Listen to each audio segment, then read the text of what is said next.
Good evening, everyone. I am calling to order the April 18 meeting of the Evanston Plan Commission. Can you call the roll, please? I'll call it. Whichever is calling.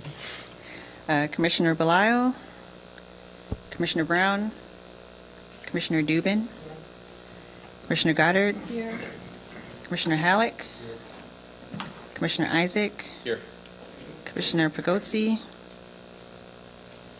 Commissioner Saul, and Chair Lewis. Here. All right. And We have a quorum. All right, we have a quorum. All right, tonight we have one item on the agenda. It is a plan development at 128-132 Chicago Avenue.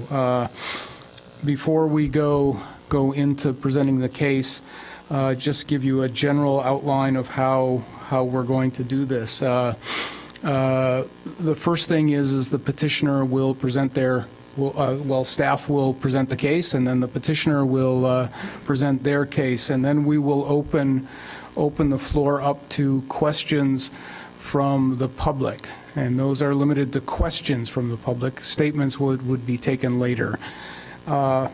If you intend to speak, can you please come up to the lectern, announce your name and address for identification, and then you could speak. So everyone who intends on speaking, could I ask you to raise your right hand and swear that you will tell the truth? Do you swear to tell the truth? Yes. All right, very good. Super.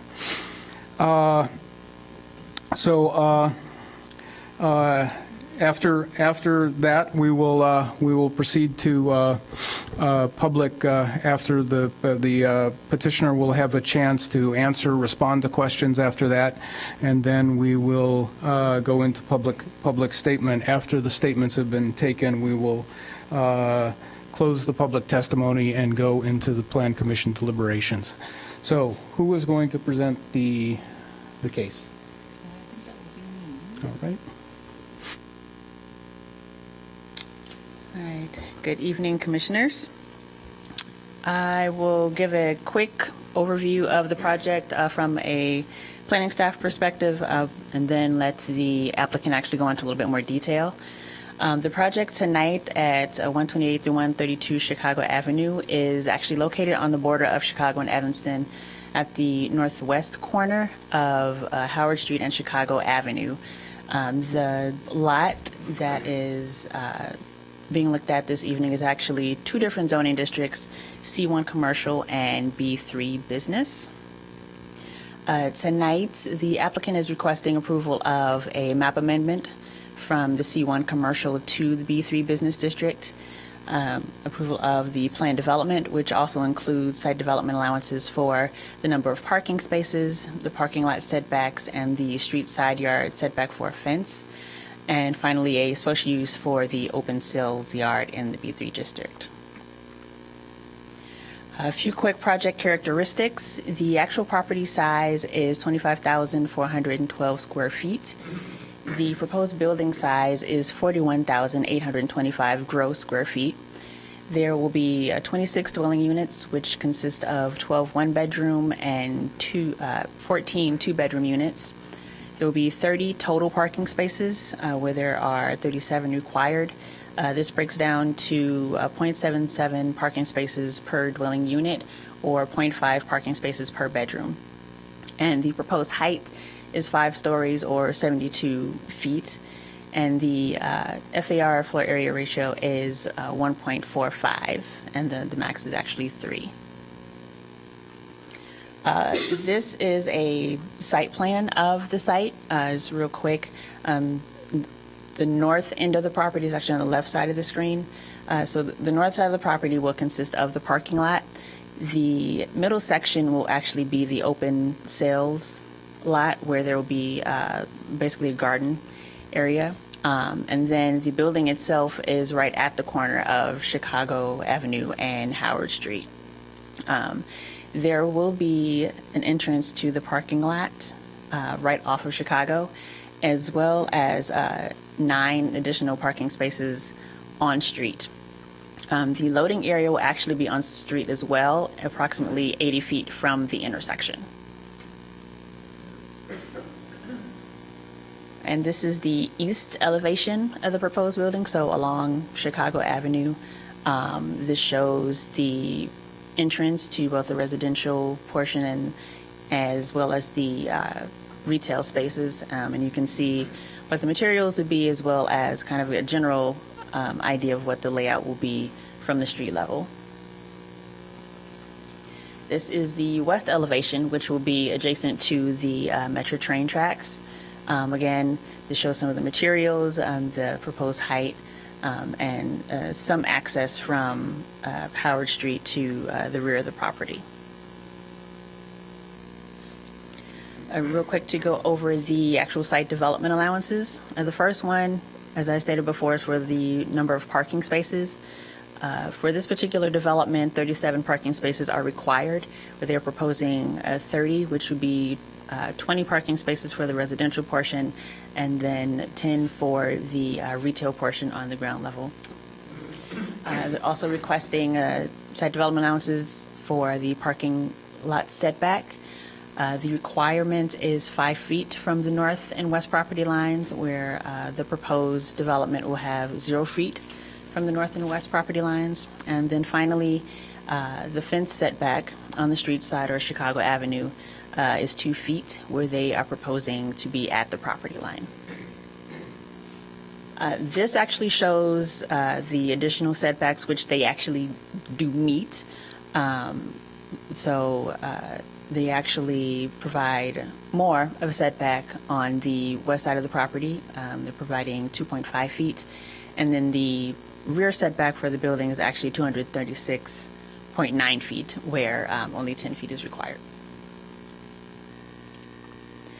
Some of the public benefits that the applicant is proposing consist of 2 new parkway trees along Chicago Avenue, striping of Chicago Avenue, new sidewalks along the project frontage, 5 affordable housing units on site, the use of an outdoor yard with plant materials and green space, potential use of the Metro embankment for demonstration gardens, enhancing the walkability of the area, creating a destination in the neighborhood, which will include event space, adding residents to the Chicago and Howard Street intersection, which will benefit other Howard Street businesses, providing water retention at the site, and utilizing environmentally sensitive development practices and visually appealing architecture at a strategic location.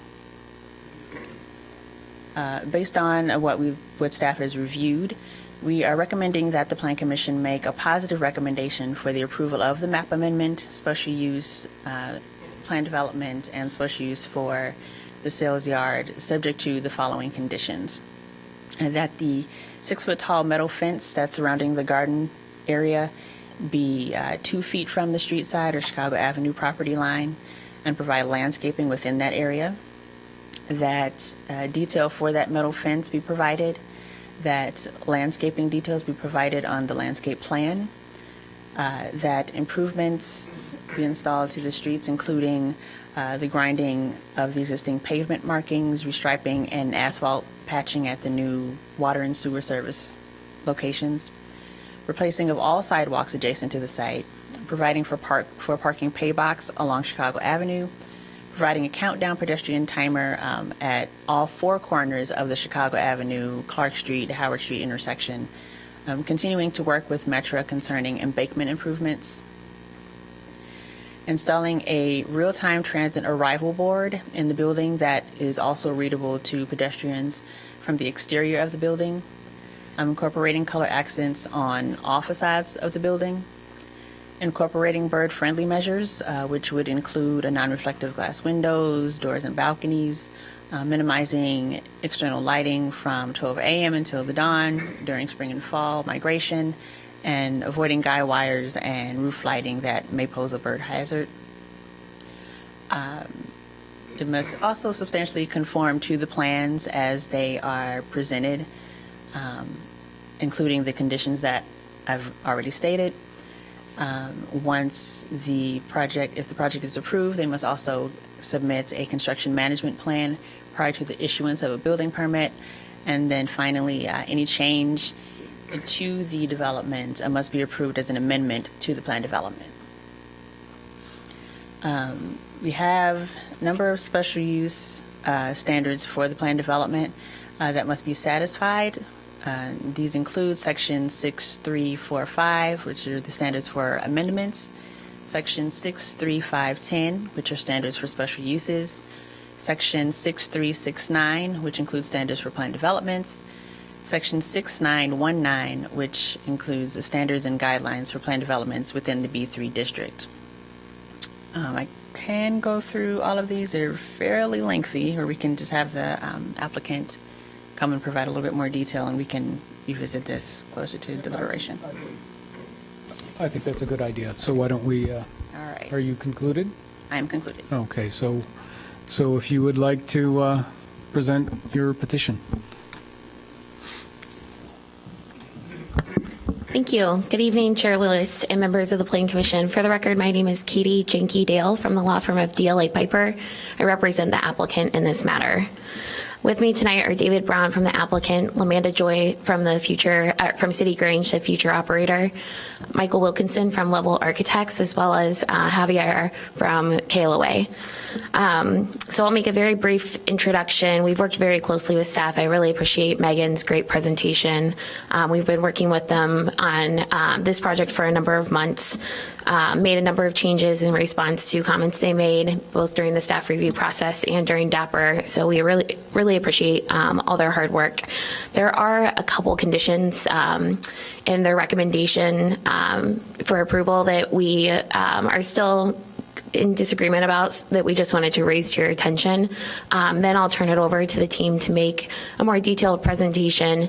And then we're, as always, here to provide more information or answer any questions you may have. So just very briefly on those conditions that we aren't in agreement with staff on or want to have further discussion on. The first is related to one of the 3 development allowances we're asking for, the fence around the garden yard. I'll let the architects and the experts speak about that in more detail, but in short, we're trying to maximize this garden yard. We think that that is a huge public benefit of this project and an amenity, as you'll hopefully quickly see when LaManda introduces that project. So moving that fence in 2 feet reduces the size of that yard, and we think the yard is already going to be very beautiful space. So that would be the first condition that we would hope, or development allowance we are still seeking, notwithstanding that condition. The pay box, we're creating new street parking, which you'll see on the site plan, at our costs that will generate revenue. And it had been our understanding that those revenues and parking funds would pay for that pay box. So that had been a discussion point with the local aldermen as well as staff. So that's the second condition. It's condition 7 for those of you following along in the staff report. Condition 8 about the countdown timers. We're looking into that. We haven't explored that or included that in this project to date. It may be something that's considered in the future by the operator if they think it's something that their residents or visitors would benefit from, but it's not something that we've priced out or understand the logistics of. So again, hoping that could, if you do recommend this tonight, is something that we could discuss further or would not be included. I messed up my ordering. That's number 10 that I just covered. Sorry. And then the last one is the countdown timers. That one's number 8. We're concerned about that one because that intersection is actually the jurisdiction of the city of Chicago, not Evanston. It was a recommendation to consider that in the traffic study that KLOA did. But not something that was necessary or mandated by this development. So again, we're just worried about that holding up this project, given it's City of Chicago, not Evanston. So overall, we are not exceeding any of the district regulations. In fact, we're about less than half of the FAR that's permitted. We're 13 feet shorter than the max height. We're not even asking for a development allowance, and within it, we're below that. So we think overall, as far as projects go, this is a relatively modest one. We are, as you'll quickly see, proposing a lot of public benefits, both from the list that was numbered on the screen recently to just the overall use and the amenity it's going to provide to the community. So with that, rather than tell you about it, I'll let the team show you it, and then we're happy to answer any questions or discuss any of those conditions further with you. With that, I'll turn it over to David Brown. Thanks. Thank you. Thank you very much, Katie, and Commissioner Lewis and Plan Commission. Thanks for your time and listening to us here tonight. As Katie mentioned, we've been working on this project for over a year, nearly a year and a half, and again, really appreciate the time that has been spent with a very productive dialogue with the staff, with various committees of the City Council as well, and we include this tonight as a major step as well. So we look forward to your thoughts and hopeful approval to move this forward.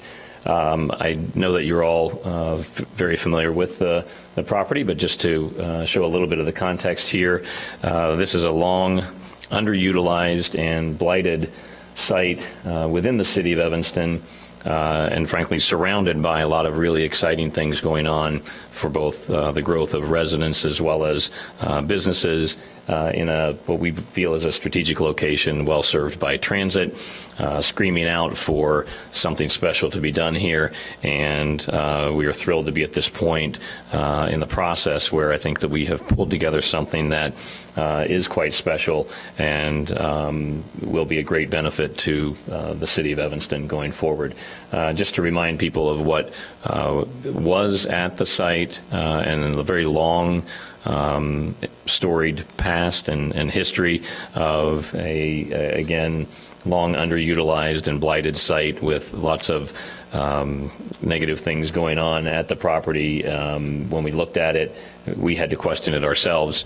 But since then, the single-story former auto repair shop has been demolished, which is already an improvement, and that combined with the proposal to purchase the city lot at Howard does create a nice 25,000 square foot site, which will allow this project to really transform the site. So looking at the first aerial here, really see what we've proposed, which is the building situated at the south of the site with the garden yard to service City Grange, and then the parking to the north. We'll go into a little bit more detail, but just to pick up on one of the important items with this project, I think it's not your typical project that might be coming to your committee for review or discussion, and this has been the case from the very beginning. In fact, I would say that this project really started all with the whole concept of public benefit, and projects that I've been involved with over the years and with the team that I have, we're always looking at opportunities that are really crying out for a little TLC, a little bit of focused energy, and to really transform a site from a long blighted site to something that can be very special and create a nice destination for retail, for residents, as well as future residents. So when I think of the public benefits that were being brought here, not to revisit the list, but just in terms of what we really all started with, was number one, let's remove what was there. Let's get rid of the activity that was going on there. Let's get rid of the environmental contamination, the building that was there, and let's really create something that, as you'll hear from Lamanda Joy, really creates a lot of green space, more green space than you would have in any other urban development. And let's bring a quality design team to really design a building and a property that we believe is high quality design. This particular site also has the interesting opportunity being along the Metra lines, which I think most people would turn their back to. We look at this and say, let's embrace this as a real transit-oriented development site, and that includes the Metra line and the land that Metra has on the embankment. And given the fact that our tenant and the destination will be the first education-based garden center and lifestyle center in the country, at the gateway to Evanston, we felt that working with Metra on a beautification lease with the nonprofit, the Peterson Garden Project, project, which is founded by Lamanda Joy, would also be a significant public benefit as well. So, and then also the desire from the very beginning was for us to not pay into the fund for affordable housing, but to really find a way to incorporate affordable housing into the project, and that opens up a lot of opportunities for this, for the apartment part of the project to really be something that is a very, attracts a very diverse population as renters, whether it's intergenerational housing or seniors or younger people or garden enthusiasts as well. We think that really gives us the opportunity to have something very special there. So you don't need to really review the public benefits again. Those all have been presented to you. I think you all have a very good understanding of what we have proposed as public benefits. We'll go through a little bit more detail on the actual site plan. I think with respect to, and as Katie pointed out, we're really not coming asking for a typical FAR variance or a height variance or a number of units. We feel like, this is the project of appropriate scale for the site, and most of the allowances that we are asking for, we believe are minimal with respect to setbacks. And one thing worth noting is even the parking allowance that we are asking for, 37 going down to 30. Our view from the very beginning was once we looked at the entire site, which we thought being able to utilize the street for parking, adding 9 parking spots along the street, which will generate revenue for the city, taking those into account, we do have, the project itself will have 39 parking spots. So with that, I wanted to turn it over to someone who's become a very good friend of mine over the years, someone I worked with on another development in the city of Chicago, which during the years when we owned the site and prior to it being ready for development, we put together an arrangement with the nonprofit Peterson Garden Project, headed by Lamanda Joy. For 2 years, we had 150 raised bed gardens for the community. It was the very first organic neighborhood community garden in the area. It was a huge success. It really transformed this vacant site, underutilized vacant site, into something that the community was coming to and really utilizing, both businesses, neighbors, as well as the food being donated to Common Pantry, which is the city of Chicago's oldest food pantry. So that is the genesis of the relationship that I have with Lamanda Joy for Peterson Garden Project, which is a nonprofit, and then her plan is to say, take the mission of Peterson Garden Project, how can we make it even more sustainable? One way to do that is to create a social enterprise, which is a for-profit enterprise that helps to support the mission of Peterson Garden Project. So this was the genesis of this project. The site was brought to me. Usually you have a developer find the site, go find the tenant. This is one where Lamanda said this would be beautiful at the gateway to Evanston for this wonderful destination. Can we make it work? So we spent time trying to make it work. We think we have done that with the plan that we have. And now I'd like you to hear from Lamanda about the destination that we have planned. Thank you, David. I'm very happy to be here tonight and talk a little bit about City Grange. A little bit about me. I'm a Illinois Extension Master Gardener. I'm an author, and I am dedicated to teaching as many people as I can the art and very important task of growing their own food organically. I started Peterson Garden Project in 2010 to do just that, and over the course of the last 8 going on 9 years, we have taught thousands of people how to grow their own food. We have about 4,000 people that garden with us every year, 1,000 volunteers. We've opened a community cooking school. So we've really tapped into that need for people to have a better understanding of their food system, about growing organically, and mostly the benefits of people being together and doing something positive and the change that can make. So City Grange, this is the next step in the evolution of Peterson Garden Project. It is a separate business. It is a for-profit business. And the point is to reimagine the independent garden center industry, which is a very strong part of the lawn and garden industry, which is a $40 billion revenue driver for the United States. So it's a very strong revenue model, but we're turning it on its side a little bit and focusing on social justice, the good food movement, and the environment, and mostly focusing on education. As David stated, it will be the country's first education-based garden center, and I'm really excited that it gets to be in Evanston. As David mentioned, it's a for-profit tax-paying organization, so we're involved in the sale of goods and services to a market, but we have social objectives, and that's where the primary profits are used primarily to fund that. So basically, we're trying to remove complexity for new gardeners. We're trying to think about a garden center in a different way so we can introduce a new generation, be that a generation via age or a generation via exposure to people that have this skill. It can help make change in big and small ways by being able to do this in an organic manner. Just to give you some pictures so you can visualize all the illustrations that you're seeing tonight, the diagram. So the plant yard that we're talking about is an organic plant yard. That's where people will come and be able to do outdoor classes and buy plant material organically grown by local farmers. That supports food gardening, beneficial insects, native plants, medicinal plants, not that medicinal plant, but medicinal plants, and heirloom cutting flowers.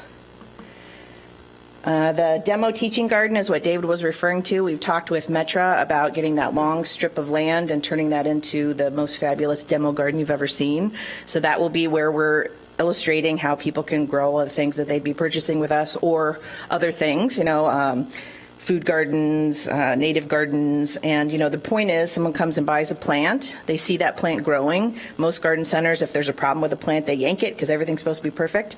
Gardening isn't like that. So we'll keep the plants that aren't happy and explain how to make them happier so people can actually learn the realities of what gardening is all about. We will have a curated selection of garden products. That might be seeds, tools, organic fertilizers, all the things you need to have a productive organic garden. We're going to focus on local and American-made as much as we possibly can and seek to support local artists in Evanston and Rogers Park and highlight their work so we can the tide can rise all the boats.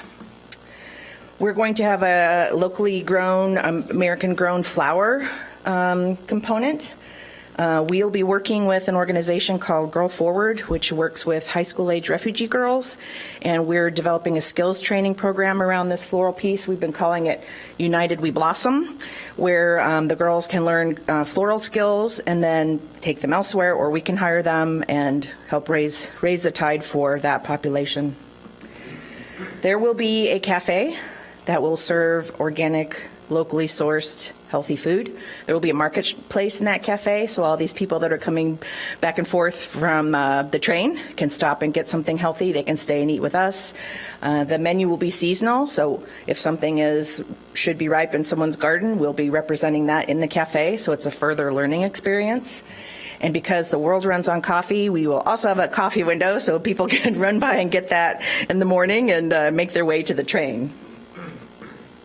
There will be places, many places within the space to do community events, community educational events, celebrations.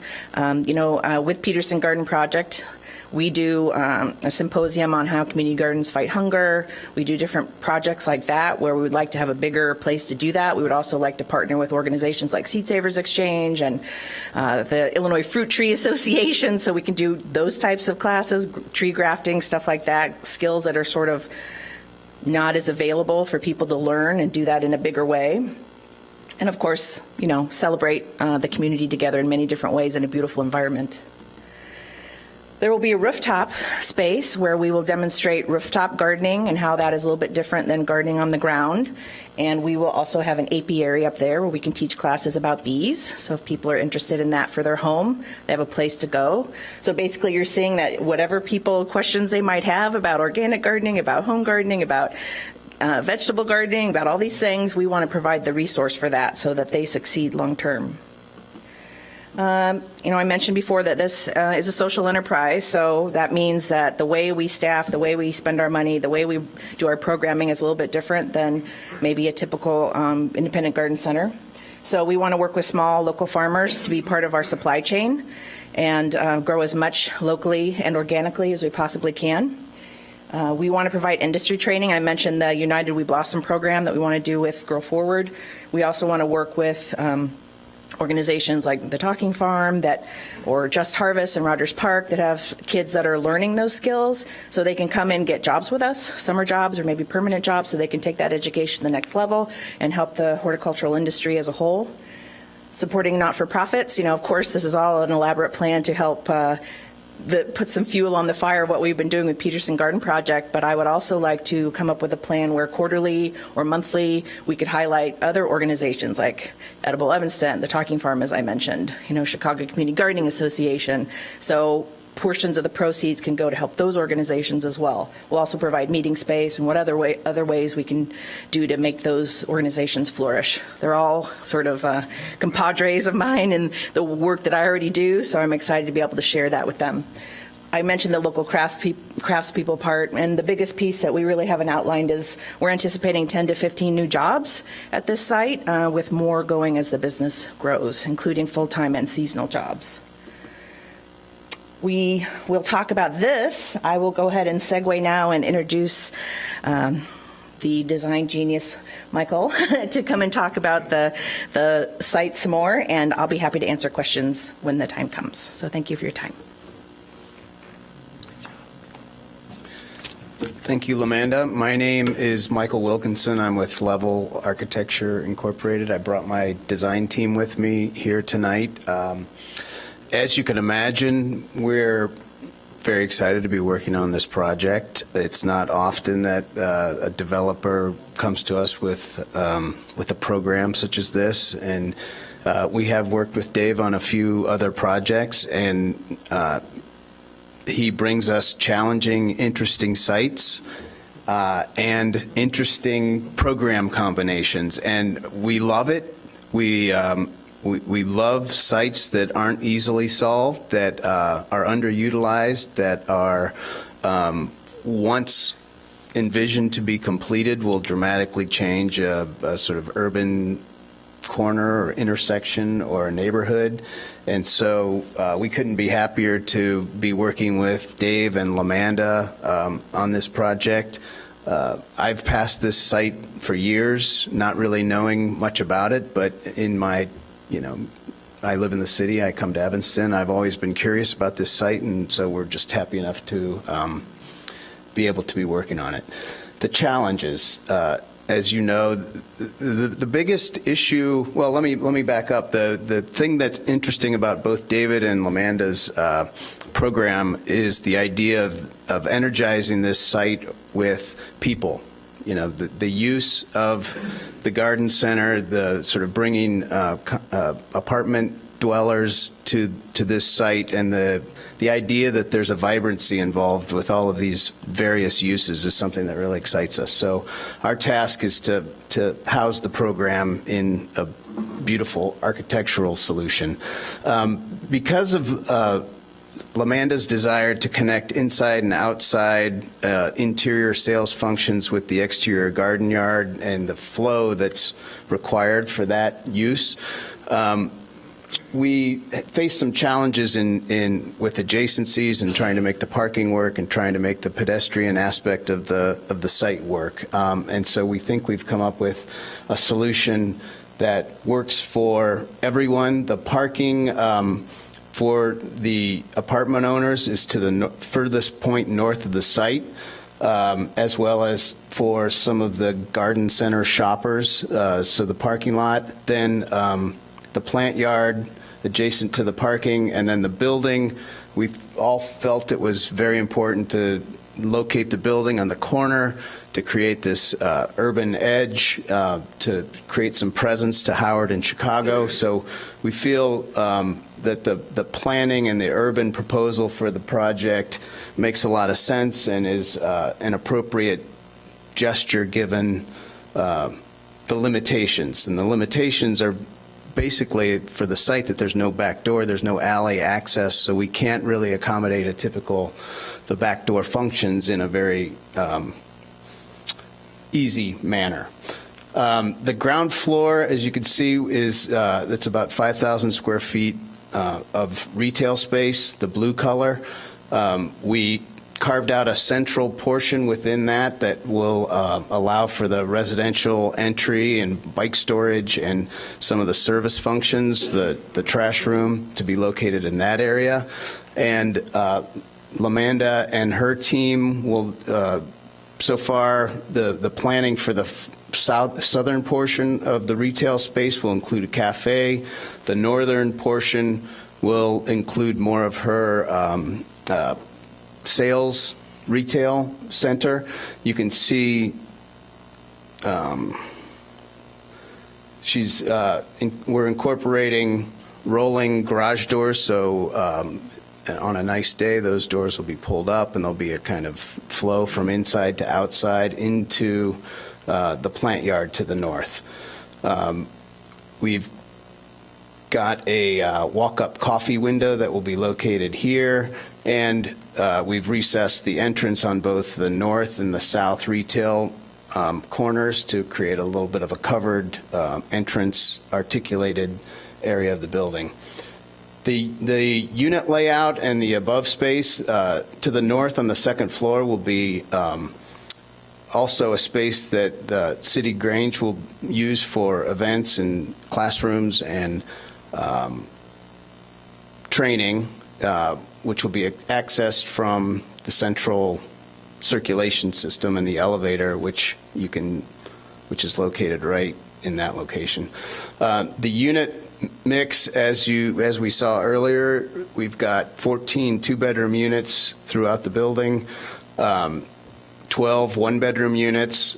The two-bedroom units are all located on the corners, so we've got sort of the larger units on corners, all of the two-bedroom units, and 2 of the one-bedroom units have balconies. We made the balconies kind of internalized so that there aren't projecting balconies. This is both for privacy and for some additional visual screening, so the activities on the balcony can be a little bit more privatized.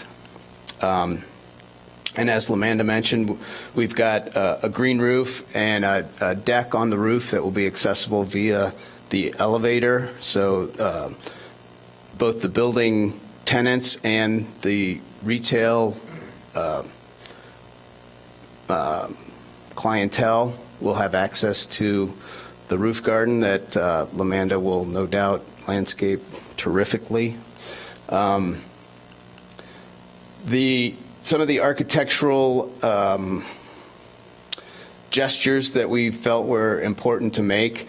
The building takes on a sculptural form. We're using balconies to kind of highlight some carved out portions of the building. The largest gesture at the ground floor on the corner that's carved out creates a void and a largely glass area for the retail expression. We hint at the same thing to the north, which will be glass on the ground floor. The entrance to the building is in the middle of the block, and we're using a combination of wood siding and a metal panel, a light green color on the upper portion of the building, a lighter color, probably a white or a very light gray on the western portion. And we feel like the contrast in the wood material, which we would use to line the balconies, and the light green color is a pleasant combination of colors and materials. We're also interested in using this same metal panel, but perforated on corners of the balconies so that they provide some visual interest from the corner, as well as some privacy for the tenants of the building. So the same language continues on the north elevation, and you can see on the west side of the building the slight difference in color. So it's a larger building, so we're breaking up the massing into 2 parts, and we're also using color to articulate various sides of the building. At the ground floor, this is be access to the plant yard from the retail space, so the large garage doors that would be open and connected to that space. The building height, the total height of the building, as has been mentioned before, is about 63 feet, which is below the height limit that's allowed. The window pattern, we feel like a more staggered pattern conveys a more informal residential type of living living that's going to be occurring in the building, and so it's a little bit more informal, a little bit less rigid, and so we're comfortable, and we like the vibrancy that the window pattern, the staggered window pattern provides. And again, the idea of kind of activating the very northern portion of the building and the very southern portion of the building with balconies, and then a little bit of resting field between those balconies and the middle checkerboard carved out balconies gives the building an identity and a vibrancy that we feel is appropriate and architecturally interesting. So the west elevation that faces Metro, we're, from a noise standpoint, we were interested in eliminating the number of windows to bedrooms that are primarily located on the western side. The living rooms are more open to the north and the south on the two corners, so that we were able to move those windows onto the north and south elevation. This also helps, the fewer windows and the less glass on the upper floors is more conducive and favorable to migrating birds, and so that helps us in that aspect of the design by not having so much glass in this building. And some samples of the materials that we're considering using. These middle panels are variations in the metal panel color that we're interested in. A sample of the wood that would be lining the balconies and the ceiling. An illustration of what a perforation pattern does to the metal in terms of making it read differently in terms of a color and a tone, and some interest that could happen by seeing partially through it but not completely. And then the handrails for the balconies would be, it's a little tough to see, but vertical metal pickets. So the palette is, the palette is a limited number of materials and colors, but hopefully used in a coordinated and sympathetic manner. So that's all that I have, and I guess we're open to questions and comments. So that concludes your portion. All right. So I think we're going to open. Do any of the commissioners have questions at this point? Commissioner Halleck. Yeah, just a couple of questions based on your presentation. Security for the residents. When the elevator goes from retail to that second floor public space, which has residents, to the upper roof deck, how do you handle security from the separating the public access from the resident access, or maybe that's not an issue? I would say that we have not fully addressed that yet, but we have had conversations with the retail operator as well as with the architect to really hopefully have an entryway. There will be secure gates when the business is not open, so that will be closed. We do want to have an inviting lobby that some people can come into the lobby. Residents can freely flow from the lobby into the retail, but we also want to make sure we're taking into account the security. So it'll be through closed gates and locked, and that'll be the tenant's responsibility as well as the building management. Second floor. In terms of yeah, it'll be mostly for office, and so the access there would be closed off as well. All right. Just a couple other questions. Actually, for the architect, any tall mechanical on the roof that won't be screened, or will all the mechanical be screened on the roof?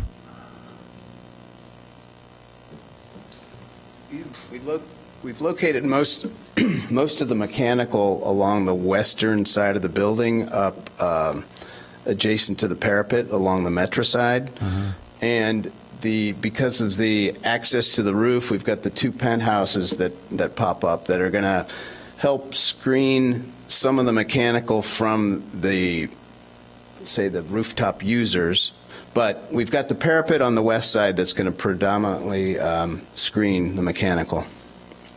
Assuming that there's condensers on the roof and that's it, is that correct?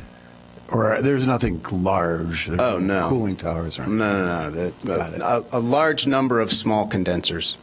Got it. Commissioner Goddard? Yeah, I have a couple of questions.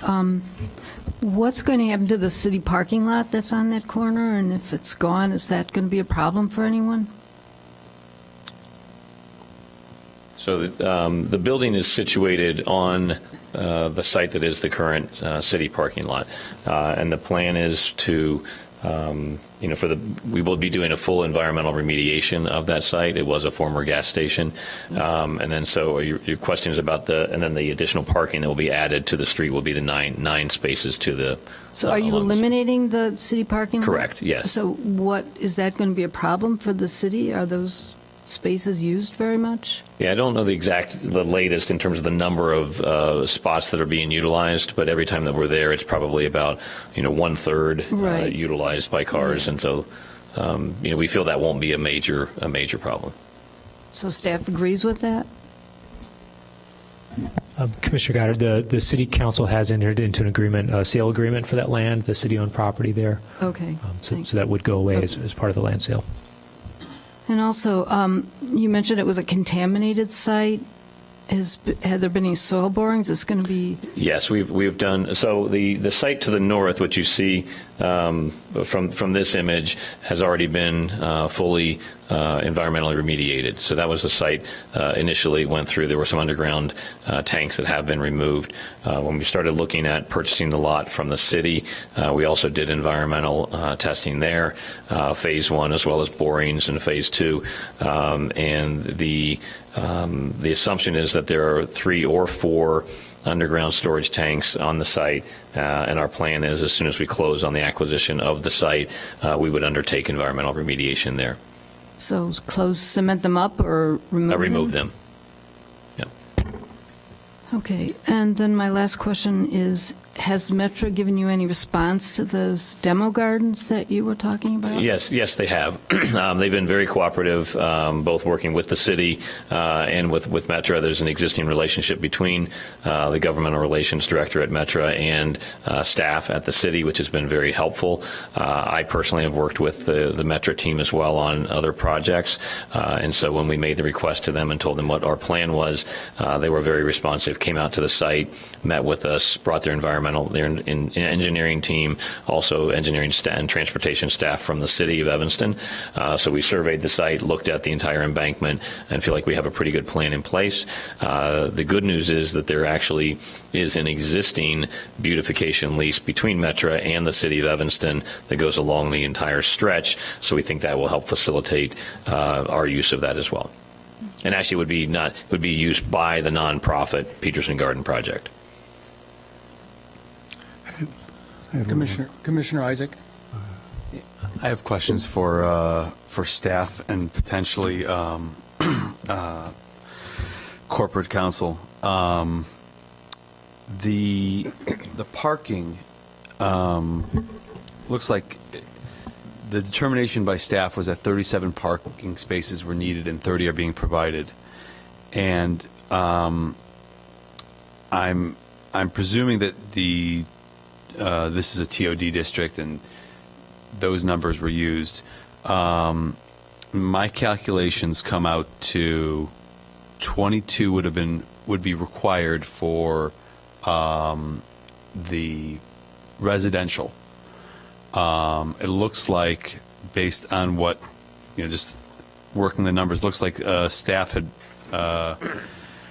determined 21 would be required. But with respect to the commercial, there's 4,999 spaces on the first floor.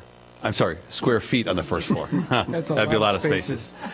49.99 of square feet on the first floor, and it looks like the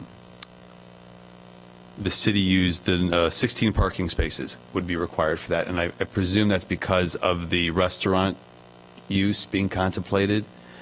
And I'm don't know if this is a question for staff or maybe corporate counsel, is when we're only looking at a fraction of 1,000 square feet, do you not round up, or do you not consider that square footage?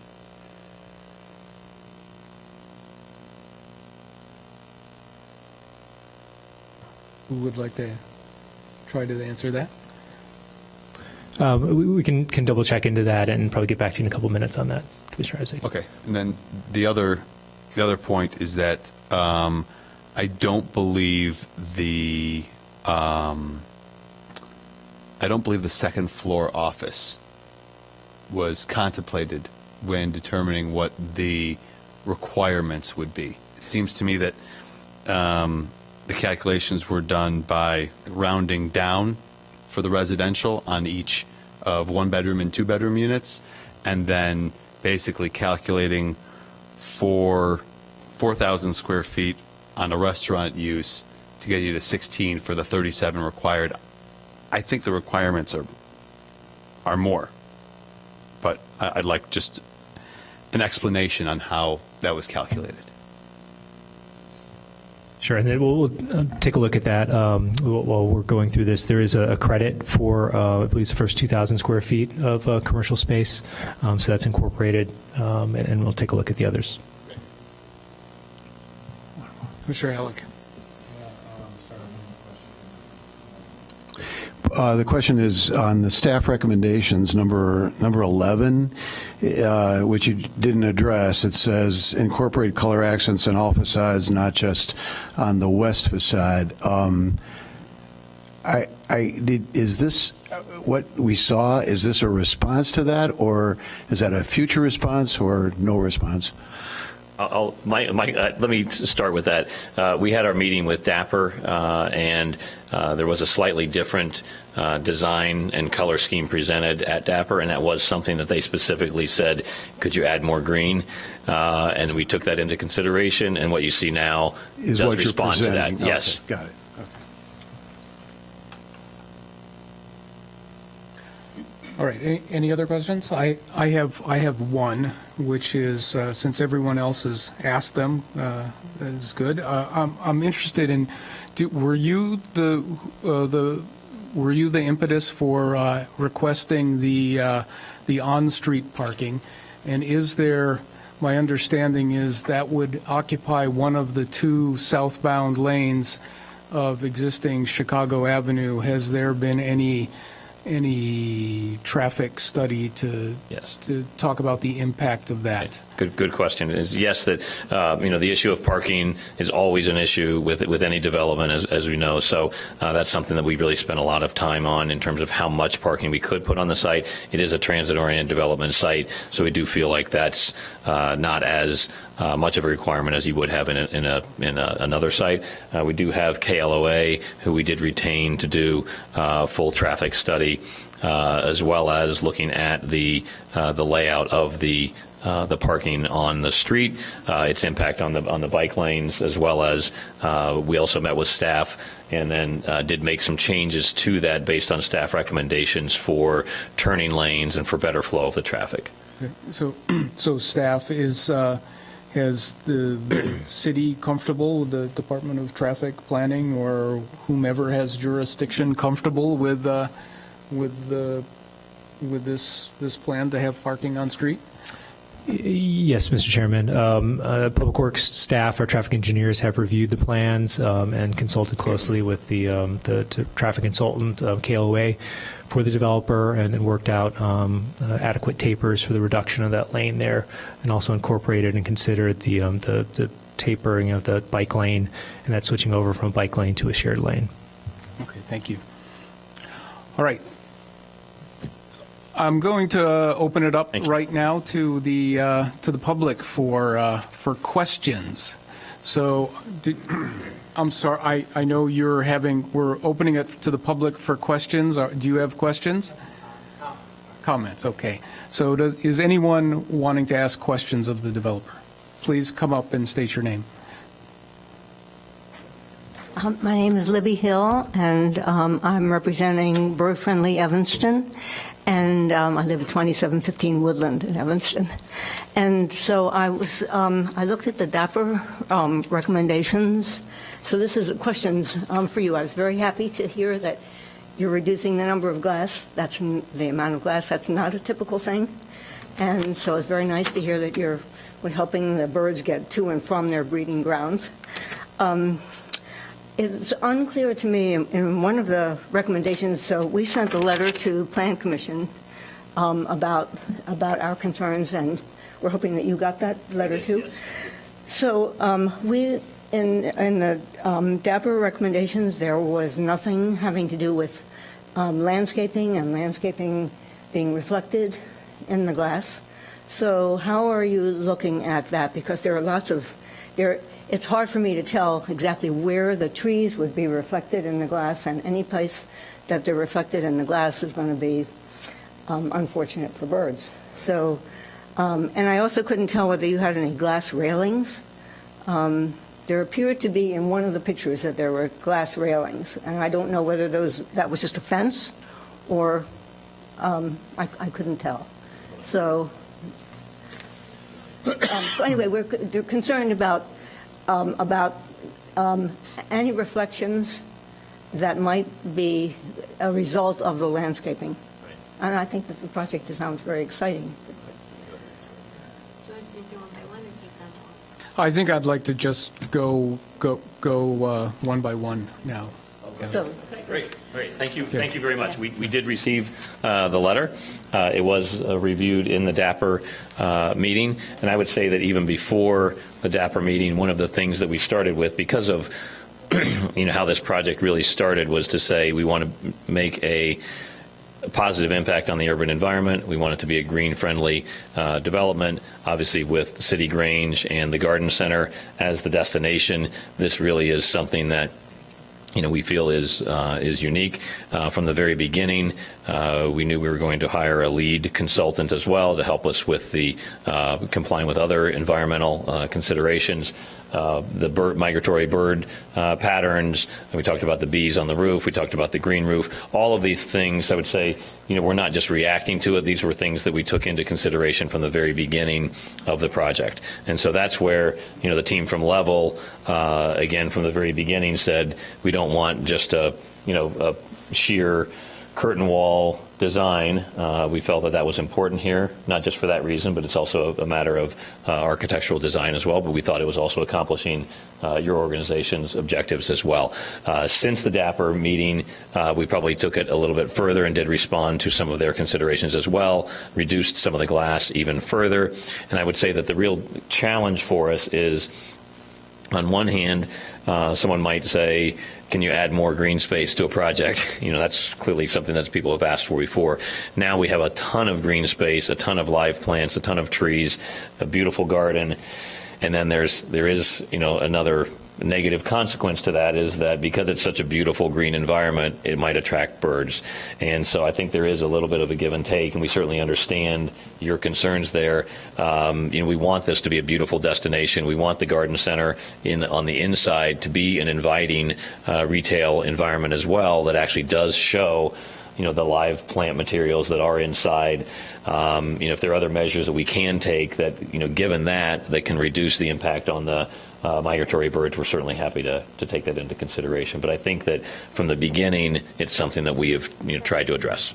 Okay. I think Ms. Hill had one specific question, which was, are there glass hand railings? Why don't you answer that? Yeah. We did respond to several of those issues, and we were contemplating glass handrails prior, but I mentioned the metal pickets. So we've taken the glass out, and we've got metal pickets on all of our handrails now. Okay. Very good. Thank you. can you, where there's possible reflection, can you use some sort of bird-friendly glass in order to reduce that? Yep. Yep. The other thing that we did do is even on the storefront areas, that, as Dave said, there's a balance between wanting some, enough retail exposure into the space, but we have reduced the percentage of glass relative to solid since the DAPR meeting. So we're very close to actually meeting the requirements of the lead requirement factor for the lower 36 feet of the building. And, we haven't gotten into things like fritted glass yet. It's sort of down the road, but that seems to be another option. Yeah. Okay, for the future, I need people to stand at the lectern so it can be recorded. All right. All right. You were going to, okay. My name is Kumiko Kanzaki. I actually live in Chicago, but I think my question is to City of Evanston, because I park my car in the parking lot. And so I just learned today that it will be illuminated, it was purchased. So when that was happened, when was the purchase? When that was purchased? There's a sales agreement for the land that was negotiated and approved by City Council last summer. Okay. So that's when it occurred. I'm not aware of when the city would actually close the lot Okay. But because I've been asking the guy in charge of the parking lot, and I've been asking him. Like, I noticed the survey came last summer, so I knew there was something going on. So we've been asking the guy. I cannot remember the name right now, and he until I want to say like a couple of weeks ago or maybe a month ago, I emailed him, and he wasn't aware of it. He was believing the space will be stay on as a parking. So even he didn't know anything about it, and he haven't replied me yet. So I don't know, but Is there a question? so yeah, well, so you don't know. I'm sorry Yeah, about that. yeah, I think- So you don't know Right, when. I we mean, need, yes, so, yeah, when are you when- asking, when are you going to lose your parking? right, because I need to find the alternative Okay. place to park. So I think that's an intended schedule. What's your intended schedule, right? So I would say that our purchase of the city lot is contingent upon receiving city approval for the project. So it all depends on when this process concludes. So if it concludes in the next 4 weeks or so, then we can close on the property. We did extend it from April to now. It goes out another, probably into June. So my guess is June. Our hope is June. June, depending upon whether Whether or not this gets you're approved, right? Okay. Thank you. Chair Lewis. Yes. Michelle Mason Cup, interim city attorney Yeah, yes, over here. yes, The city would provide the parking permittees notice in advance of the city actually selling the property and providing all of the vehicle owners notice prior to the city closing the lot. right. So we will contact you and we will certainly give you advance notice. Right. Is there any alternative area, the parking spot that the current parking, how can I say that? Sure. You want to know if there are other alternative spaces to Yeah. park. I think we would just have to contact the parking divisions to see if there's other available spaces in the area. Okay, so that will be provided to us? We can certainly make that information available. Okay. Yes. Thank you. All right, thank you. Please.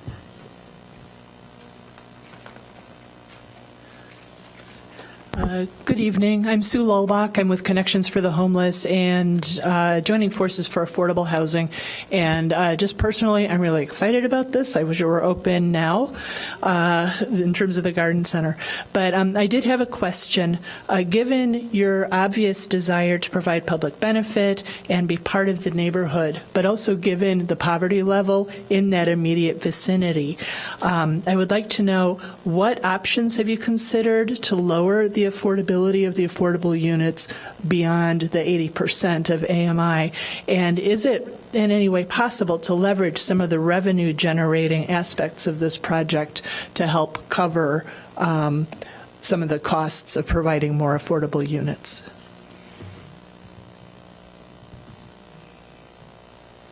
Thank you very much. In answer to your question, we have spent a lot of time looking at affordable housing. We have spent a lot of time discussing with staff the ability to provide affordable housing on site. From the very beginning, we made the decision that we would prefer not to pay into the city fund. We would rather find a way to provide affordable housing on site.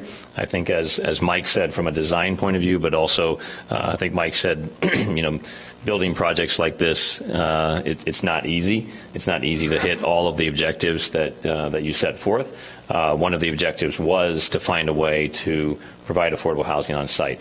80% of AMI was where we got to in terms of our discussions around the finances with the property. We do have 5 units that are distributed throughout the property, a mix of 1-bedrooms and 2-bedrooms. So we feel like that is really accomplishing a major objective around affordable housing in Evanston. Certainly it's always good to do more and to do more for those that are even more in need of affordable housing.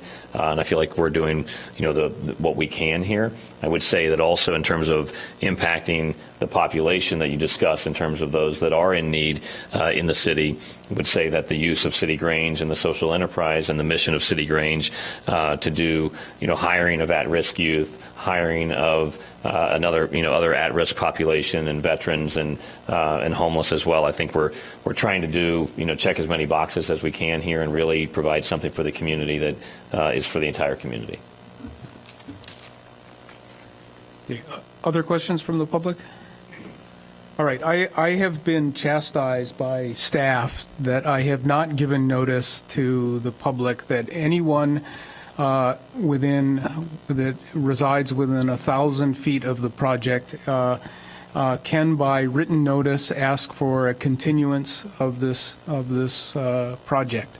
So we would give you an opportunity to come up and submit that if you would like. It doesn't have to be formal. You can, but it would have to include your name and address for verification. All right. So that means after public testimony has happened, we will upon the request for continuance, we will make a motion to grant the continuance, and that would give people the opportunity to find out more about the project if they were not able to, and that would mean the hearing would be opened again at a date certain in the future. So probably the next meeting would be what? Sometime in May. Yeah. May 9th, so the second Wednesday of May. All right. Okay. And also, Mr. Chairman, to respond to one of the questions from the commissioners, from Commissioner Isaac's question regarding parking, the zoning ordinance does allow for parking numbers with fractions under a half to be rounded down. So as far as the calculation for this particular use and project, the retail goods establishment was calculated at 1 space per 350 square feet. So that came out to 14.3 spaces, or 14 once rounded down. For the office component, the first 2,000 square feet is subtracted off of that. So 1 parking space was required for the office component. So that brings it to 15 total. And then for the residential, is 22 spaces that was required. So that 15 and 22 is where we got to the 37 required spaces. Thank you. You're welcome. Okay, since there are no more questions, I will open the floor up to public testimony. So those people, we will call people who have signed up to speak in order that they have signed up. So Tom McSheehy? All right, very good. Sorry to make you wait. I understand your discomfort. So, That's okay. Yeah. Yeah, my name is Tom McSheehy. I live at 131 Clyde Avenue, and I own a condo there and have lived there since 2003. This is a tough issue to talk on, especially after hearing the proposal, because the area down there really needs beauty. It needs development. I know Evanston's been working hard on promoting Howard Street, and that's beautiful. It's wonderful. And I moved there for the diversity, so I'm happy. And yet the crash of 2006 has hurt that area even more than other areas, and both economically for condo owners, but the area itself, businesses. I love what Evanston's done with Peckish Pig. Other things on Howard Street that are coming.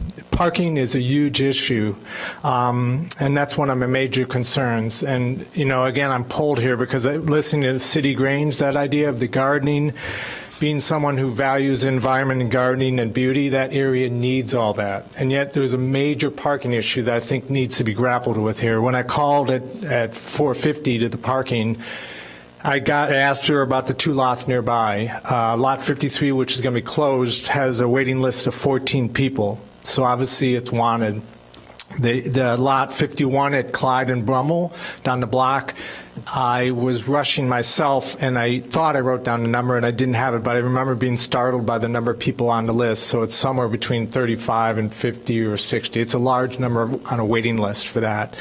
That area has a lot of people, condos, apartments, and it doesn't have enough parking. And development is critical for that area, but if you don't include parking, it's not only going to hurt the businesses, but it's going to hurt the value owners. And having taken a hit, I'm still way below the price I paid for that unit. Parking only enhances the value of buildings. If you own your homes, if you had no parking at your home, it would lose a lot of value. So it's something that's got to be grappled with. I love the idea, but you just can't eliminate parking lots and say people are going to go somewhere else. Well, that doesn't work. Peckish Pig parks cars for you. That's great. But something's got to be done with this. And then from that point of view, I'd love to see it grappled with and talked about. And what are you going to do for parking? And you're not going to get a ton of voices coming forth down there. It's just, with the challenges that exist in that area, people are stressed, and they don't always have a voice. So if anything, I'd love a continuance until that issue of parking is really dealt with. I love the idea. And I love the business idea of the gardening, but I'm deeply concerned about the parking and just knocking on a parking lot and saying, that's that. So thanks for your time. Thanks for listening. Okay, so are you going to request a continuance? If so, it is in writing. You need to do it. I feel, again, listening to that idea, it's a beautiful idea. I mean, it really is, the business. I love that business. More residential units, I guess. I don't know what the need is in the area. But the idea of that business and cafe sounds beautiful. But the parking is an issue that needs grappling with. What are you going to do? And I don't imagine it's going to be solved in the next 2 hours or hour here. So from that point of view, and I hate to be the person who asks for a continuance on a beautiful idea, but parking is critical. I mean, it's an issue that's got to be solved not only for the businesses in that area, but for the condo owners and the people who have taken a hit down in the area, who invested originally, were pioneers in 2003, and it was a booming area. And when the recession hit, it nailed that area. And so from that point of view, I want a real solution to that before this is just stamped and approved. So I don't know, I guess I'd love to hear people respond if people have ideas already, but I'm not this guy who wants to stand in the way of a great idea, but I do want parking. Maybe just to give a little more information for Mr. McSheehy and anyone else there about the process of this. There's certainly the right of any property owner to request a continuance within 1,000 feet. The Plan Commission's role in this process is to make a recommendation onto the City Council. So at whatever meeting that the Plan Commission does make a recommendation, following that recommendation, it would be before the Planning Development Committee of the City Council. And then the Planning Development Committee has the ability to introduce the item. So typically they would introduce it one night and then it would come back to the full City Council another night. So just to let everyone know, this is, tonight is not the final hearing on this matter, no matter what the recommendation is. Okay. Also, this is kind of a question and a comment, but our purview is this proposal, this site, this development, and it sounds like the parking issue that you're talking about is a more global issue, which I think is beyond the scope of what we're reviewing tonight. It probably is within the city council's purview, but it sounds like it's much bigger than this. When you're eliminating the lot, right? It's full with a waiting list of 14. It is an issue for this project, I would say. All right. Lately, Yeah. All right. I think point is made, yeah.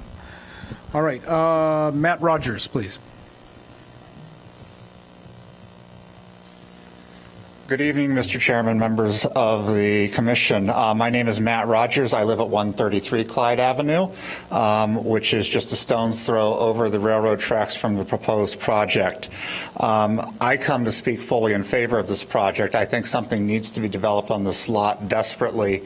It is the one thing that will tie the eastern part of Howard Street, which currently has the 415 apartments. There's a new neon sign store going in, an optometrist going in, and then what is happening on the other side of the Metro tracks, which is where we have Peckish Pig, Ward 8, Cafe Coralie all happening. There's this dead space in between, and this is an excellent project to fill that dead space.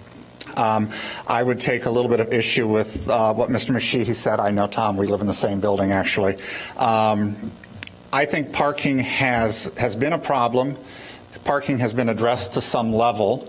The fact that Callan Street was widened just within the past year has created additional parking spaces. I walk my dogs regularly about 10:30, 11 o'clock at night. There are street parking available. I think people request parking lot spaces because it's more convenient than trying to find parking on the street. You're guaranteed a spot. I have a spot in lot 18. It's very nice to come home and know that I have a spot to pull into each and every time. But I do think that parking has become less of an issue. I also think parking becomes a marketing issue. People don't buy in neighborhoods if there isn't parking available. I left Edgewater in the city because parking was not available. So I bought a place up here in 2004. So I think that something needs to be done with this neighborhood, with this particular lot. The fact that we're seeing our property values come back is in response to the development that has been occurring on Howard Street. So I would be fully in favor of this project and would ask you to make a positive recommendation to City Council for the project as it stands. There are very few development allowances, site development allowances that are being requested. There are a number of public benefits, and I think one of the best public benefits is actually filling in a lighted area in what is currently a dark corner of Evanston. It also provides a much more welcoming gateway to the city of Evanston instead of having to drive by the CTA tracks on one side and empty lots on the other. So I would encourage your support. Okay, thank you. Thank you. There is one more person, and that's you, Ms. Hill, I think. You asked your questions. You don't want to make a statement. Okay, very good. All right, so that concludes I will give one opportunity. Would you like to respond to anything that's been said? Thank you for that. And I think that primarily just to Mr. McSheehy, I would say that, again, with every development, with every change in the urban landscape, parking always comes up as an issue. So certainly understand your concerns. I would also agree with Mr. Halleck that this seems to be a public policy issue and a citywide issue that's being discussed in terms of parking. So with respect to our specific project, I would say that there's nothing that would be modified in our project that would help to alleviate your concerns, short of just not doing it. So I'm not sure if, in terms of the continue, we're also under time pressures. We have extended the contract to purchase the city lot. We do have the contract to purchase the city lot, so that's already done. We will be purchasing the city lot. It will be, Parkers will be notified, and that lot will be closed. So, that's done. And the plan that we have, we think is sensitive to the additional traffic needs, the additional parking needs that we have. So I would ask you to, consider, not requesting for a continuance in terms of timing, but that's, hopefully we addressed your question. Okay, that's sure. I'm just saying in terms of our timing that you've got it. Thank you. All right. Does staff want to say anything? We're going to go to deliberation after this. Is this I have before? I have one more question of it's either staff or the applicant. The open sales lot special use, does that allow the user to use the area as like a beer garden, for example? Because I believe the open sales lot definition excludes the sale of landscaping and like gardening material. So if that's the primary use, they probably would. I guess I'm wondering why the special use is being requested, why the open sales lot special use is being requested if the sales of gardening materials excluded from the definition. Staff, are you looking at that? Yes, we'll take a look at that. So related to that, in giving staff a little bit of time, I think I'm going to ask a question of the petitioner. I know you're talking about this being lush and green and lovely, which I assume is during the spring and summer and possibly fall, but what happens in the winter with what's the intended use for? Right. Maybe Lamanda can come up here as I turn it over to her in a second. But the whole concept of City Grange is for it to be an all-season destination and an all-season business. I think that Lamanda and City Grange really embrace seasonality around landscaping and the retail. So there could be a number of uses in the winter as well. Yeah, the biggest would be holiday trees, greenery. There are a couple cold months when there might not be much going on out there. Mm-hmm. But for most of the year, March through December, it will be active with sales related to gardening or lifestyle or holiday material. Okay. You're still looking at this? Is someone asking down here to be recognized? No? Okay. Okay, Commissioner Goddard. What is the cost of the pay box that staff wants to be installed? It's approximately $7,000. Okay. And what was the staff's reasoning in asking that the fence be set back 2 feet? Yes, Commissioner. There is already a 2-foot landscaping strip being provided between the parking area to the very northern portion of the site and the sidewalk. So setting that fence back 2 feet would be consistent to provide some landscaping, to provide some visual relief and buffer between that fence and asphalt sales yard. I think it's an aesthetic improvement there. Obviously, there will be plants on the inside of the fence, but we believe it'll be an aesthetic improvement to have landscaping on the exterior of the fence. Additionally, the sales yard would not be in use 12 months out of the year, so during some periods that would just be an asphalt lot there. All right. Any closer to an answer to Commissioner Isaac's question about the special use requirement? Still taking a look at that. Thank you. Okay. All right. I think at this point that we'll conclude the public testimony of the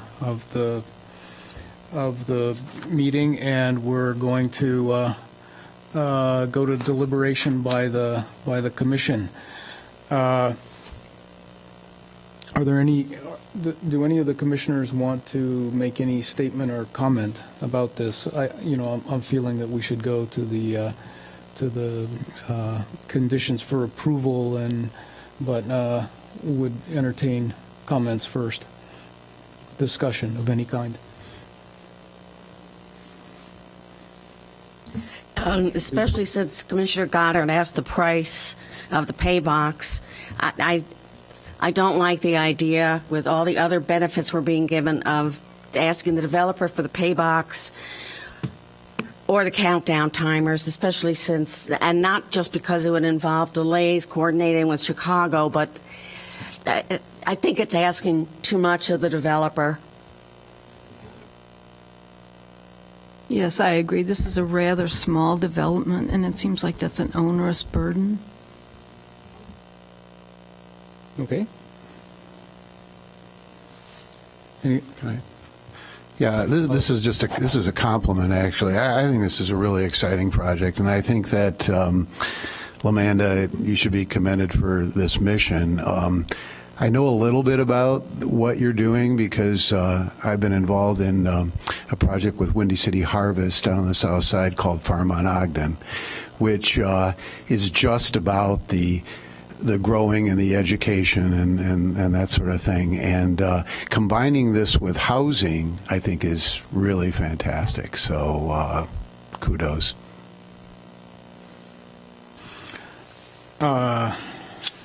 anyone else? Chair Lewis, just a question. I'm a little confused. Did the citizen ask for a continuance? He did not, as far as I know. We asked for a continuance in writing, and he's not submitted anything. So I think he's decided not to request one. Yeah. Okay. Okay. Yeah. Okay. We wanted that on the understand record. the concern. Okay. Yeah. Okay. Thank you. Yeah.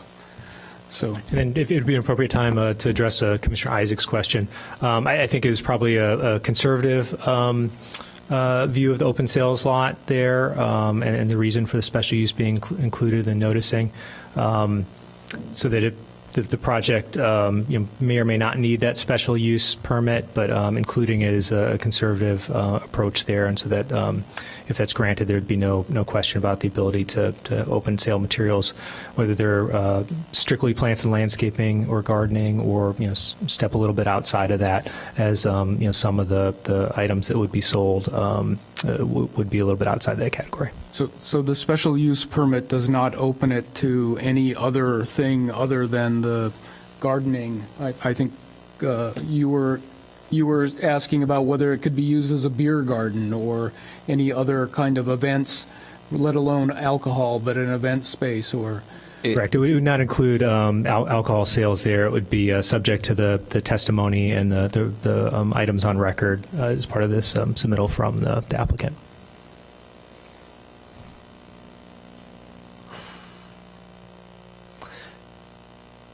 I'm not sure that I completely understand. If the special use is granted, then anything that can be legally sold within the premises, I mean, anything can be sold there except as excluded in the definition of the open sales lot. And it seems to me that if it's not necessary, because there's specific language in the definition, then I don't know why we would consider approving it. Well, there are some items outside of landscaping materials that the applicant would be selling there, seasonal sales, for example. So again, I think if there were some item that comes up that has been described by the applicant here, that could be sold there.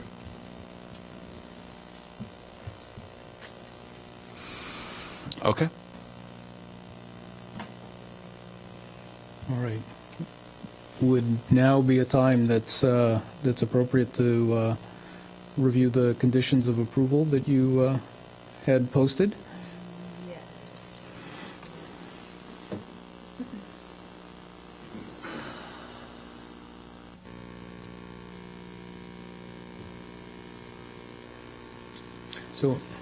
So I'd be looking for commissioners' comments on any of the stated items. Right. I can go through and read each one. Yeah, well, I might be reading for a while. Well, let's see what they let's give. I think the, I can just scroll to each okay. slide, so at least they're Okay. on the screen. All right, Maybe not let's see what they are. And if, maybe you could summarize. Okay, the first one is for standards of amendments. This would be for the proposed map amendment. Generally speaking, we need to make sure that there is adequacy of public facilities and services, whether the property will have an adverse effect on the value of adjacent properties, whether the use and the building is compatible with the overall character of the existing development, and whether the proposed development follows the intention of the comprehensive general plan. I don't, no objections? All right, let's None. move on. Okay, this one is a little bit longer. This addresses the special use standards. This would be, I think, more specifically for the open sales lot, as we have them listed here. I'll go through. The writing is a bit small. Generally, the standards are that it's actually one of the special uses that are listed within the zoning district. It keeps with the purpose and the policies of the comprehensive general plan and the ordinance. It won't cause any negative cumulative effect when taken into account with other special uses in the area. It won't interfere or diminish the value of other properties in the neighborhood. It can be adequately served by public facilities and services. Won't cause undue traffic congestion. It'll preserve any significant historical or architectural resources, which I don't think Not applies in this applicable. particular case.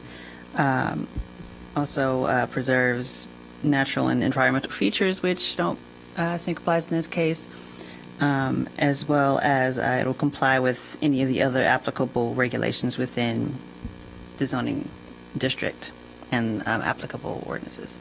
Any objections? No. Let's move on. All right. The larger one for the general plan development, I think we're pretty familiar with this one. Basically, I'll just read it. It will involve such special considerations of public interest that it shall be required to adhere to the specific plan development standards established in the zoning district in which it is located.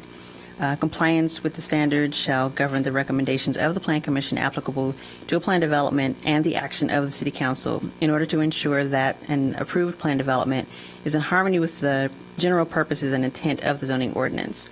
The Commission shall not recommend approval of, nor shall City Council approve, a plan development unless each shall determine based on written findings of fact that the plan development satisfies the specific standards established in the zoning district in which the plan development is located.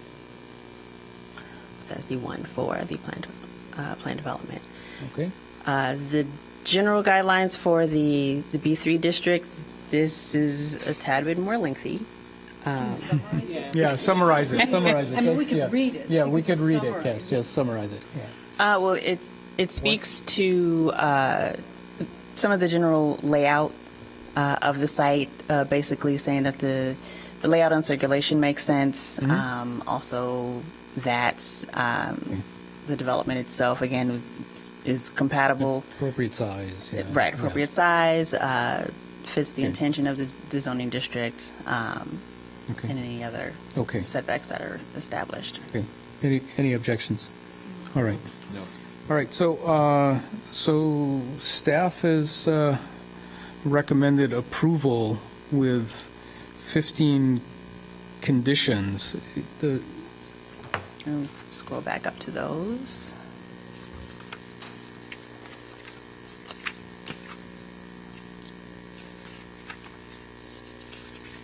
So I know there were a few of the conditions that we listed that were brought up as concerns. Right.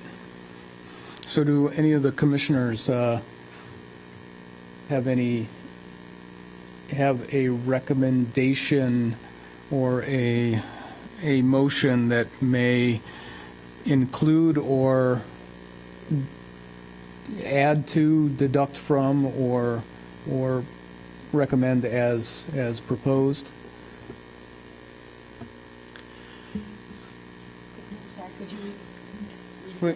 Okay, so we have three choices here. We can ask for, we need a recommendation to approve either as recommended or with any deductions from the requirements, or with other changes, additions, actually, or. All right. So does anyone have a motion? Commissioner Isaac. Yeah, I would recommend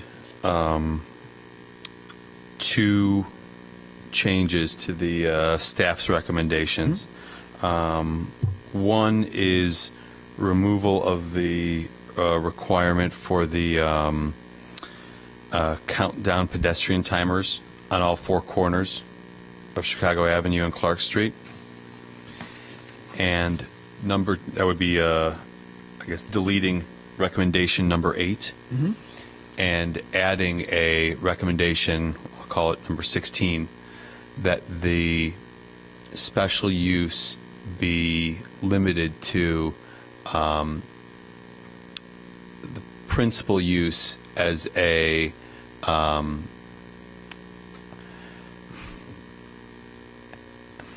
as accessory to the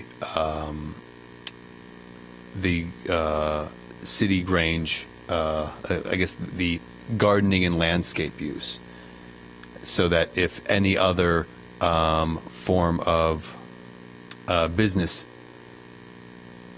takes over that space, that to the extent they wanted to use the open that area for their business, they would need to come back and get approval from the city council. Do you think you can word that? I definitely did not word that. Well, I think staff. I can start, and then legal can. Yeah. can So the make it condition make a little is sense. to approve it for the city use, but for the cityscapes use, but not any other unidentified future use. All right. Yeah, and we may even be able to modify condition number 15 to achieve that purpose. Okay. Which is any change in use must be approved as amendment to the plan development. That's And we what can- it says, doesn't it? I mean, isn't that what Peter was saying? That already says what his intent was. If we're, it depends on what you're defining as change in use. If Yeah. the use of the area is a open sales lot, then a change in use of the, or change in the business, still utilizing that open sales lot wouldn't necessarily be a change unless we spell it out. Yeah, I think To that- change in use. I think it's eliminating the ambiguity of 15. Which is just saying that it would be a change of use, but not necessarily if it still could be an open sales lot for something else or some other kind of activity. So, any other? Is there a? So, I'm not sure if this is a motion that you made? Yes, this is a motion. Okay. So, Because I have another motion, and I don't know whether you could have competing motions, but you mentioned eliminating number 8 and then adding the special use comment, but that kept in the applicant objected to item 7, 10, and 2 and 1. I'm sorry, 7, 10, and 1, and. I believe it was, I'm sorry to interrupt, but I believe 10 was actually in reference to number 8. Is that true? Both. Oh, it's both. So it's, Yeah. okay. So My apologies. So 7, 8, 10, and 1 One. were the ones that are on list. And regarding 1, I mean, my opinion on this is that I think that the spirit of this requirement of setback on the property line is primarily for parking lots, so that, parking lots are asphalt all year round, and so to have a landscape buffer, to me, is logical. They can't do it in the parking lot because there's not, the dimension isn't there. You couldn't provide the cars if you set back, so it's very tight. But to do it where there's a garden right behind it, I think is kind of, I don't know, doesn't seem valid or a valid requirement. So my motion, if I can do this, or do we have to have a vote? I think on you could request that Commissioner Isaac modify his motion to. Okay, I'd like you to modify your motion that includes item 1, 7, 8, 10, plus the special use limitation. I'm sorry. Per the let's eliminate. I'm sorry, to eliminate 1, 7, 8, 10, and then add the special use limitation as you said. Can I just, it sounds like we're actually just having a discussion and we're not ready to make a motion. So maybe right, we we're just having a discuss the discussion. conditions.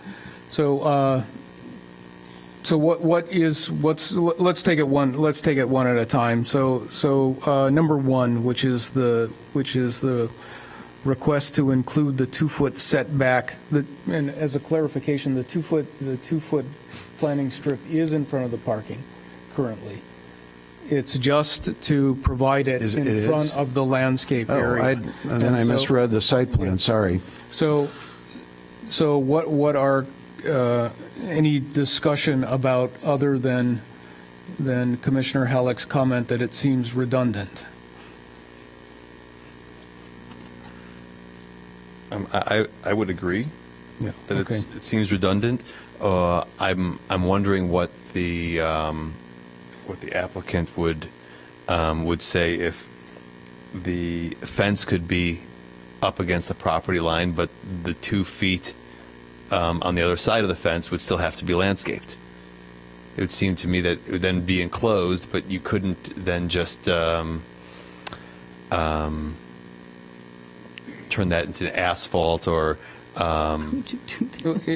It would be asphalt, but it would have potted plants or landscaping on it. Is the rationale? That's the request. So Okay. my comment to Commissioner Saul, though, is I think we should have discussion moving toward a motion, building a consensus for a motion. So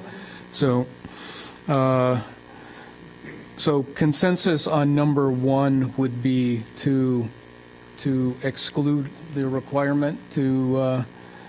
Yes. Yeah. All right.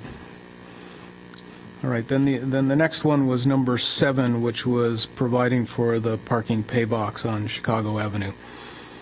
And the cost was commented to be $7,000. And the applicant was stating that they thought it would be paid for out of city revenues from the parking. My feeling on that is that if this is parking that is for the benefit of the development, which I think it's needed for the semi-commercial use and the transient portion of that I feel it's justified to, it is primarily, this parking is for the benefit of the people coming to this development. So I feel that it's justified, but. I don't think it'll just be the retail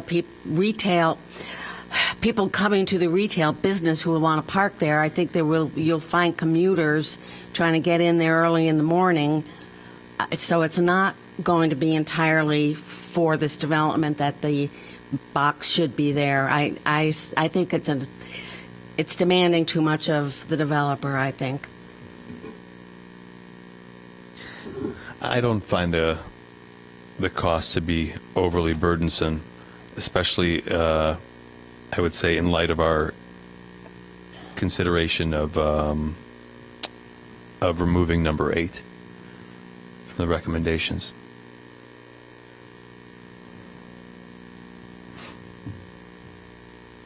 So consensus one way or the other? Do we want to take a little straw vote? All right, so why don't we take a little straw, just an unofficial straw vote of what we feel about removing this item. Commissioner Isaac? I'll leave it in. Saul? Keep it. Commissioner Saul? I would leave it in. Yeah. Commissioner Goddard? Eliminate. Commissioner Halleck? Eliminate. Eliminate. I would keep it in. So I think we're No talking consensus? about Very keeping it in. Yeah, very tight. All right. The countdown number 8. Just because we've gone through that. Is it general consensus that this is extraordinary and requires a lot of coordination due to the location? I mean, I just there is. have Yeah. a question for clarification. Is it all 4 corners are controlled by the city of Chicago? Chair Lewis, I am not, I know that the attorney had indicated that the entire intersection is in the jurisdiction of the city of Chicago. I don't know that to be true. So for the next Planning and Development Committee, we will certainly look into that. I think probably the north side of the street is the Evanston jurisdiction, and likely the south side of the street, similar to other projects in which we've done roadway projects, is city of Chicago jurisdiction. Yeah. That's most likely Well, true. But I don't know the answer. Okay, well, I think I looked at the map and I thought the other side of Chicago, the east side of Chicago, was the rail yard and was city of Chicago jurisdiction. That's outside of your ward, right? No, it's all up and down Howard Street. Both sides of the street are governed by, the lights are controlled by Chicago. Okay, all right. Even at Okay. Howard and Asbury and as Dodge and Howard. I see, okay. Okay, thank you for the clarification. So based on that, I think the consensus is to not, okay. All right, and then there was the item number 10, the real-time transit arrival board. Now, were you objecting to this or not? You are. All right, so what, anyone, Commissioner Isaac, you're always.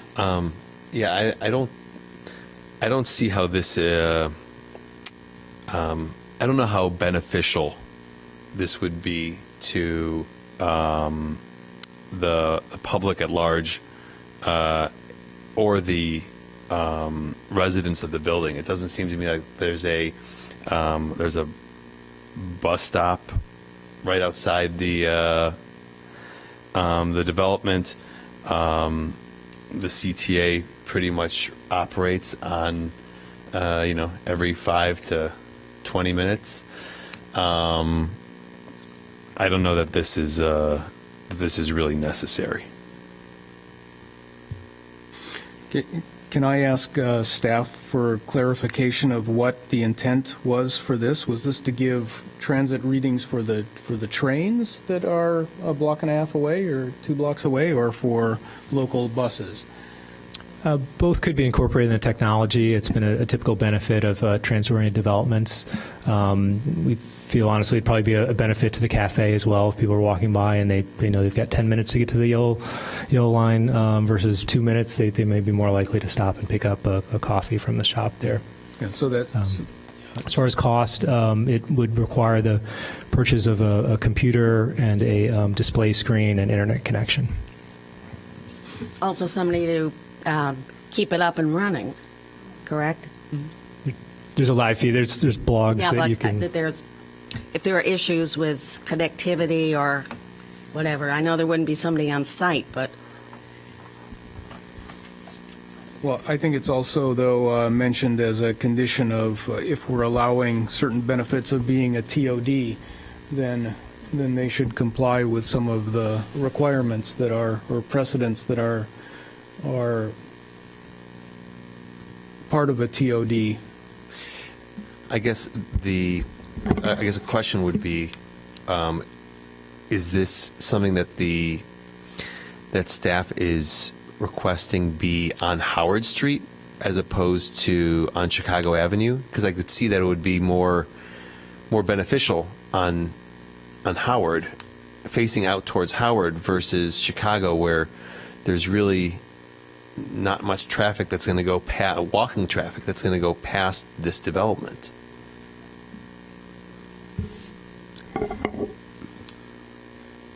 I would agree. There's likely to be much more pedestrian traffic moving from west to east from the higher density residential on the west side of the tracks towards the CTA station at Howard. Okay. I just have a question, Via. This whole concept of having this transit board. If I live on the second floor, I'm going to check my app in my room to see when the train is coming, rather than run downstairs and see if the train is coming and then run back upstairs to get my purse. So. Okay. I think there's been enough discussion about that. So what, let's do the straw poll again. I think it's kind of like split all over the place. Commissioner Isaac? Yeah, okay. Commissioner Saul? Remove. Yeah. I think that should be removed for all developments. So there goes the precedent idea. Remove for all, yes. Okay. Commissioner Halleck? Remove. Yeah. Commissioner Dubin? Remove. Okay. And I'll just be the contrarian and say keep. So we'll remove that as in the motion, I think. All right. I actually have number 11 just to be. I actually question number 11, which is to incorporate color accents on all facades, not just the west facade. If the response that they have done by incorporating green tint to the panel is color, I guess, and the natural wood, I would accept that that's done. But I would, if it is putting random panels of green on all the facades, I would tend to want to eliminate that requirement, because I see the random color of green is just an attempt to make a rather mundane west elevation a little more enlivened, and would be the classic tail wagging the dog if it were to incorporated everywhere. So I don't know what people think about that, but is there? I think their answer was that their proposal is what is drawn here. So, and that is in response to, the comments and whatever was on the previous elevation. So it's a question of whether we are approving these elevations or not. Yeah.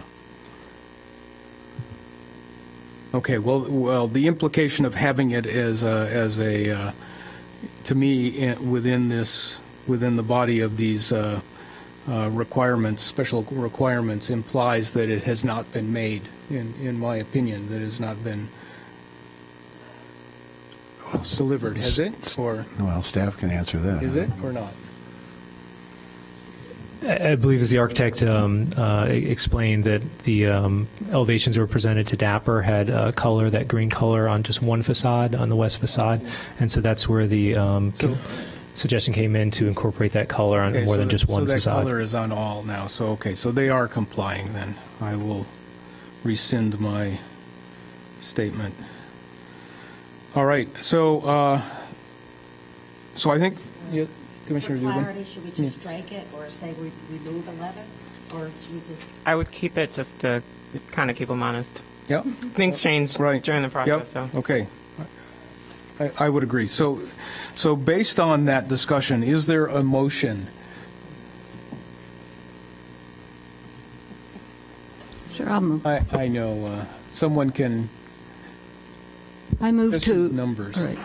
I move to accept the recommendations on this project from the staff, with the exceptions of number 1, 8, and 10, which are deleted. Second. It's been moved and seconded. Commissioner Saul has seconded. Part of it. Discussion on the motion? Discussion on the motion, yes. I can't. I wouldn't be able to vote yes unless number 16 that I had proposed was included. Would Commissioner Goddard like to amend her motion or not? My motion stands. Stands. All right, the motion has been moved and seconded. I think we need to do a roll call vote. All right. Commissioner Dubin? Aye. Commissioner Goddard? Aye. Commissioner Halleck? Aye. Commissioner Isaac? No. Commissioner Saul? Aye. And Chair Lewis? Aye. It's 5 ayes, 1 nay. So the motion has been approved 5-1. So I want to thank everyone that the meaning of this is that the motion will go to the City Council with a motion to approve the development. All right, very good. So is there any other business? Okay. Is there any public comment on items other than the motion, other than the item on the agenda? All right, so do I have a motion to adjourn? So moved. Commissioner Goddard? Second. Commissioner Isaac? All in favor? Aye. Aye. That concludes the Plan Commission meeting.